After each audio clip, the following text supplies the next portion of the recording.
नमस्कार, knocking.com में आपका स्वागत है। मैं हूं गिरिजेश वशिष्ठ। आज मैं बात करने वाला हूं कि किस तरह से हमारे देश की जो अर्थव्यवस्था है वो लगातार कमज़ोर हो रही है और किस तरह से उसकी कमर तोड़ी जा रही है। कई तरह से ये बात सामने आ रही है और हाल में आरबीआई के गवर्नर ने भी एक बयान दे दिया और कहा है कि सरकार पेट्रोल के दाम बढ़ाना बंद करे, क्योंकि अगर वो ऐसा नहीं करती है तो उसके कारण बहुत समस्याएं खड़ी हो सकती हैं।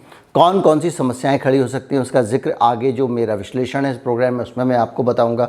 इसके अलावा ये भी बताया जाएगा कि किस तरह से शुरू से ही नीतियां लगातार जो सरकार की हैं उस देश की इकोनॉमी को अस्थिर करने वाली हैं।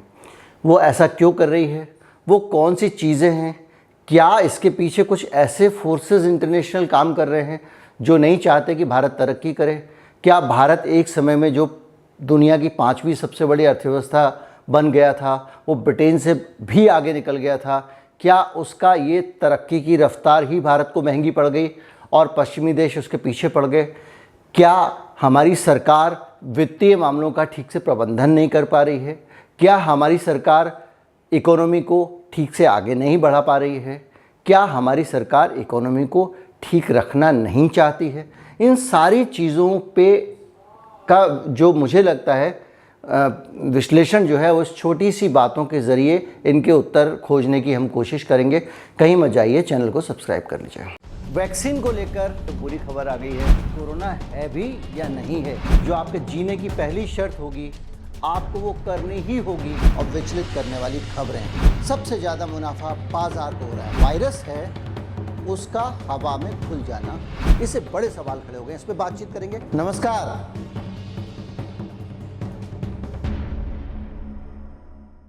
किसी भी देश की जो अर्थव्यवस्था है उसका अंदाज़ा अगर लगाना है तो वो इस चीज़ से लगता है कि उस देश में जो है वो उत्पादन चीज़ों का कितना हो रहा है, उत्पादन ज़्यादा हो रहा है या उत्पादन कम हो रहा है। उत्पादन खपत से जुड़ी हुई चीज़ है, खपत ज़्यादा हो रही है या खपत कम हो रही है, और उसके आधार पर ही किसी भी देश की जीडीपी तय होती है। जीडीपी का मतलब है कि इस देश में उत्पादन कितना हुआ। वो सेवाओं के रूप में भी हो सकता है और वस्तुओं के रूप में भी हो सकता है। उसकी जो एंड पॉइंट पे जो अंतिम कीमत आती है उसके आधार पर तय होता है कि कितना जो है वो उत्पादन हुआ और कितना नहीं हुआ, और कितनी जीडीपी बढ़ी कितनी नहीं गिरी। इसके पीछे इन्फ्लेशन का बहुत बड़ा रोल है। इन्फ्लेशन मतलब चीज़ों के दाम बढ़ना, महंगाई होना। आम तौर पे महंगाई जो है उसके ज़रिए अर्थव्यवस्था पे बड़ा बुरा और अच्छा प्रभाव पड़ता है, क्योंकि अर्थव्यवस्था 3 चीज़ों से, ख़ास तौर पे महंगाई 3 चीज़ों से तय होती है। बहुत सरल करके बताने की कोशिश कर रहा हूँ। एक होती है उसमें से डिमांड और सप्लाई, मांग और आपूर्ति। मान लीजिए आपके पड़ोस में कोई हलवाई है, वो 10 किलो मिठाई बना पाता है, उसके पास लाइन लगा के लोग खड़े रहते हैं और वो उनको पूरी मिठाई नहीं दे पाता है, तो ये निश्चित है कि उसकी मिठाई बाद में महंगी होने वाली है। इसी तरह से अगर उस मिठाई वाले के पास रोज़ वो 5 किलो मिठाई बनाता है और वो शाम को उसकी 2 किलो बच जाती है, तो वो जो है हो सकता है कि आखिर में आपको सस्ते में मिठाई दे दे ताकि उसका एक लोड कम हो। ये चीज़ हर जगह लागू होती है, यहाँ तक कि पैसे पे भी लागू होती है। जब पैसा बहुत सारा आ जाता है बाज़ार में तभी कहा जाता है कि भैया नोट मत छाप लेना, नहीं तो महंगाई बढ़ जाएगी। क्योंकि पैसा जब ज़्यादा आ जाता है तो पैसे की भी पूँछ और कीमत गिर जाती है। मांग और आपूर्ति का नियम अर्थशास्त्र का एक मूल नियम है। एक फैक्टर किसी भी देश की महंगाई घटने और बढ़ने के पीछे मांग और आपूर्ति का होता है, और इस फैक्टर को, इस नियम को एक मूल नियम माना जाता है अर्थशास्त्र का। और ये प्राकृतिक नियम है, मतलब इस नियम में कहीं भी कोई इंटरवेंशन नहीं होता है। अगर किसी की इंटरवेंशन लोग करते हैं, जैसे कि पिछली बार लॉकडाउन ने ओपेक देशों ने अचानक उत्पादन बढ़ा दिया, ओपेक प्लस और ओपेक में मिलके खूब सारा पेट्रोल बनाना, वो तेल का उत्पादन करना शुरू कर दिया और उससे तेल की बहुतायत हो गई और दाम गिर गया। अलग बात है कि भारत सबसे अलग है, वो मैं आगे आ रहा हूँ कि क्यों अलग है। तो वो जो है इस तरह से दाम को नियंत्रित किया जाता है, लेकिन मांग और आपूर्ति पहला नियम है। दूसरा नियम है लागत बढ़ना। अब किसी चीज़ की लागत बढ़ जाए, मान लीजिए हलवाई को अगर दूध ही महंगा मिल रहा है, चीनी ही महंगी मिल रही है, तो वो कितना भी चाह ले दाम कम नहीं कर पाएगा, उसको उसी दाम पे बेचना पड़ेगा। या तो बेचेगा या नहीं बेचेगा। तो लागत कम होना एक दूसरा मूल नियम है जिसके कारण महंगाई बढ़ती है। लागत बढ़ना, लागत बढ़ती है तो महंगाई बढ़ती है, ये दूसरा नियम याद रख लीजिए।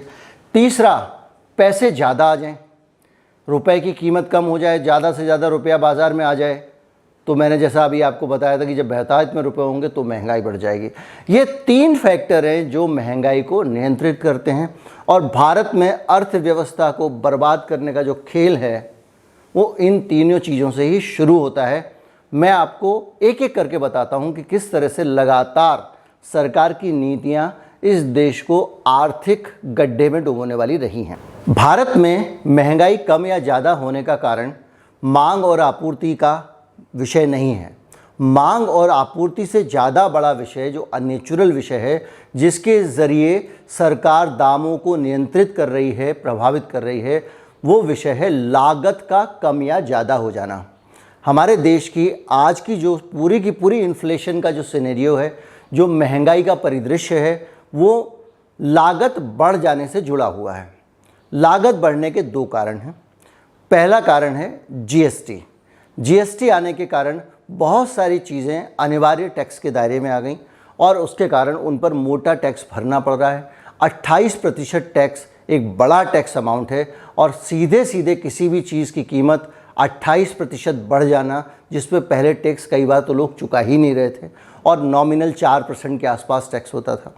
28% टैक्स एक साथ बढ़ जाने का मतलब है कि महंगाई का 28% उस पर्टिकुलर आइटम में बढ़ जाना। जब इस तरह से लगातार महंगाई बढ़ेगी तो उससे जुड़ी हुई दूसरी चीज़ें जो हुई वो भी महंगी होती जाती हैं और जब बाकी चीज़ें महंगी होती जाती हैं तो उसका असर अर्थव्यवस्था पर पड़ता है। एक तो जीएसटी का कारण हुआ, उससे भी बड़ा और ख़तरनाक कारण जो है जीएसटी का, वो है पेट्रोल की कीमतें।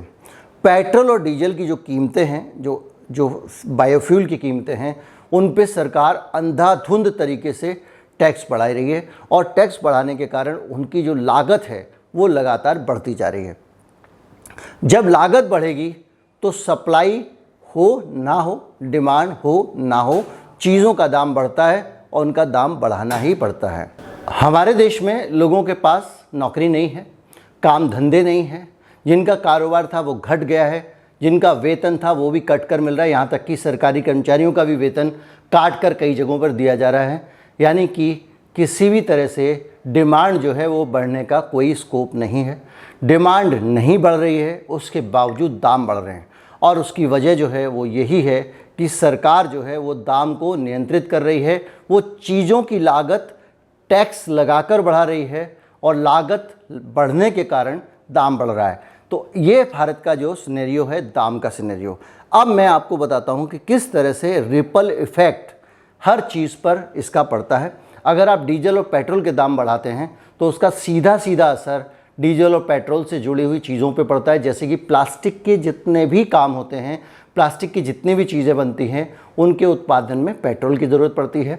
इसके अलावा ट्रांसपोर्टेशन का जो भी काम है, जो भी रसद है, ज़रूरी सामान है, आपकी रोज़मर्रा की चीज़ें हैं, वो सारी की सारी डीजल के ज़रिए ही एक से दूसरी जगह जाती हैं।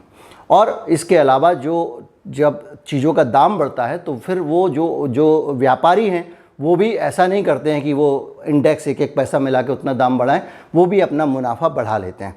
इस तरह से कुल मिला के इस देश में लगातार सरकार टैक्स बढ़ा रही है और उसके कारण लगातार महंगाई बढ़ रही है। जब महंगाई बढ़ती है तो उसका अर्थव्यवस्था पर जो बुरा असर पड़ता है वो ये पड़ता है कि रुपए, चूँकि वस्तुओं की कीमत बढ़ गई है तो रुपए की कीमत उसके मुकाबले कम होती जाती है।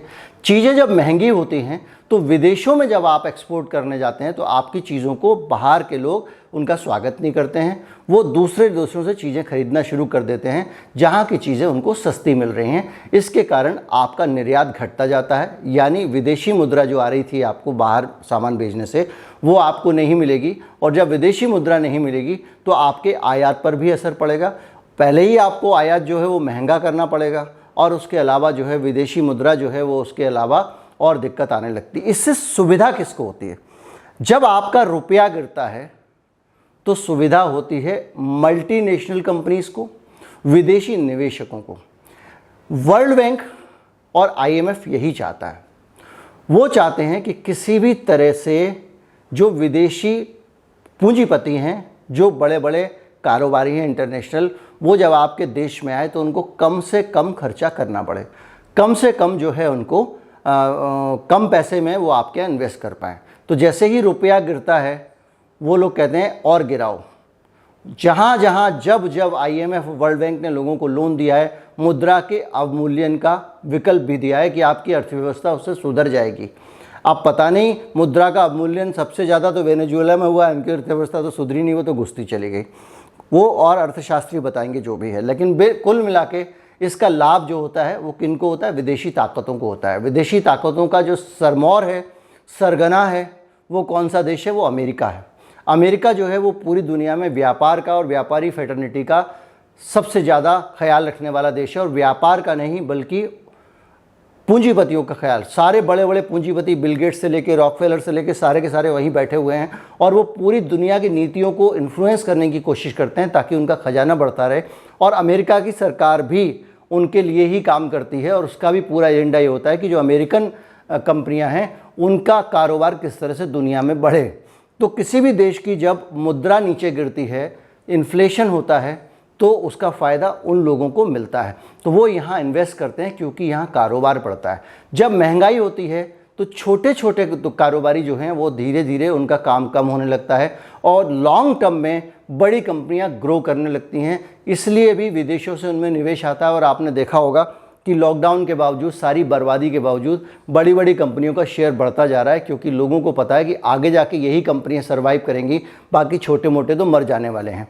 कुल मिला के जो आर्थिक परिदृश्य है वो ऐसा लगता है कि सरकार ने आत्मघाती रास्ता अपना लिया है और देश को जो वो ऐसे ट्रैक पे ले जाना चाहती है जहाँ से वो वापस न लौट सके।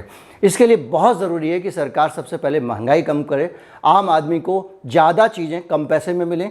जब ज़्यादा चीज़ें कम पैसे में मिलेंगी तो वो खपत बढ़ाएगा, जब खपत ज़्यादा बढ़ेगी तो उद्योग, इंडस्ट्री, कारोबार अपने आप बढ़ते शुरू हो जाएंगे और जब वो बढ़ेंगे तो लोगों को रोज़गार मिलेगा, रोज़गार मिलेगा तो और धन बाज़ार में आएगा, बाज़ार में और धन आएगा, पैसे आएंगे रोज़गार के ज़रिए, उनसे और ख़रीदारी होगी और इकोनॉमी ग्रो करेगी। इतना सब जानते हैं, पता नहीं क्यों ये सरकार इसकी तरफ ध्यान नहीं दे रही है। आप भी सोचिए कि इसके पीछे क्या वजह हो सकती है, कौन लोग हो सकते हैं। ज़्यादा सोचने से मेरे सिर में दर्द हो जाता है, मेरे ऊपर खतरे मंडराने लगते हैं, इसलिए थोड़ा आप अपने हिस्से का सोच लीजिए और सब जोड़ जाड़ लीजिए, तार वार गणित बड़े सब अपने आप समझ जाएंगे। सब कुछ कह चुका हूँ, इससे ज़्यादा कहने के बगैर ही आप समझ जाएंगे, मुझे पता है। चैनल को सब्सक्राइब कर लीजिए, ज़्यादा से ज़्यादा लोगों तक पहुँचाइए। अपना अंशदान देना चाहते हैं तो आप डिस्क्रिप्शन में जाइए, सबसे नीचे UPI लिंक है। नमस्कार, जय हिंद।